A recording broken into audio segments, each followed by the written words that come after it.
প্রবেশ করে আমি আমার আলোচনার ভূমিকাতে সূরার নাম সূরা তাহা। নাম কি বলেন?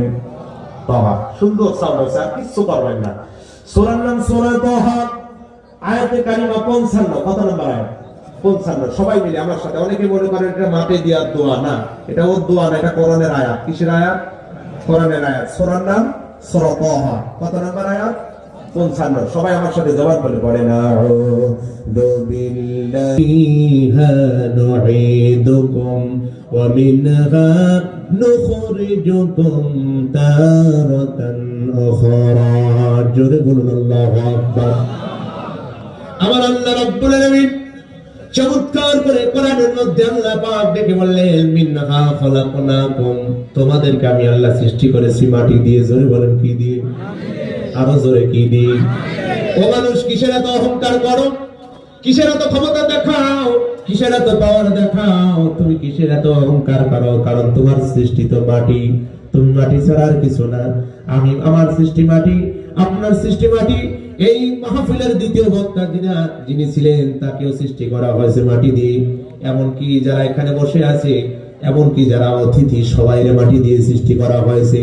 দেশের এমপি, প্রধানমন্ত্রী, দেশের যত বড় বড় লিডার আছে, সব মানুষগুলার সৃষ্টির প্রধান হলো মাটি। এই মাটির মানুষের আবার অহংকার কিসের? ঠিক কিনা বলে?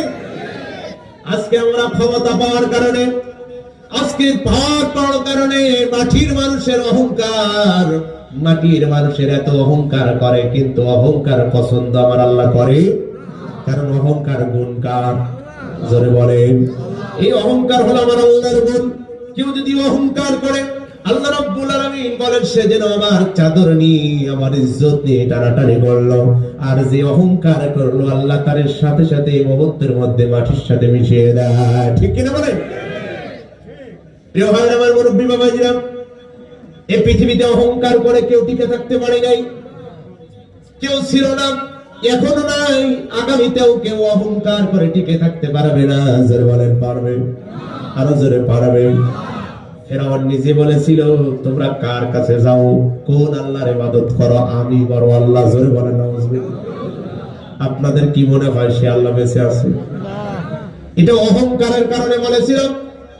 সব মানুষের ক্ষমতার থেকে আমার ক্ষমতা বেশি, তোমরা কোন আল্লাহর কাছে যাও? যে আল্লাহর কাছে যাও, ওই আল্লাহর থেকে আমার ক্ষমতা সব থেকে বেশি। তিনি বলেছিলেন, ফাকালা আনা রাব্বুকুমুল আ'লা। ফেরাউন বলে দিল, ও আমার জাতির লোকেরা, ও আমার জনগণেরা, শোনো, তোমরা কোন আল্লাহর ইবাদত করো? তোমরা যে আল্লাহর কাছে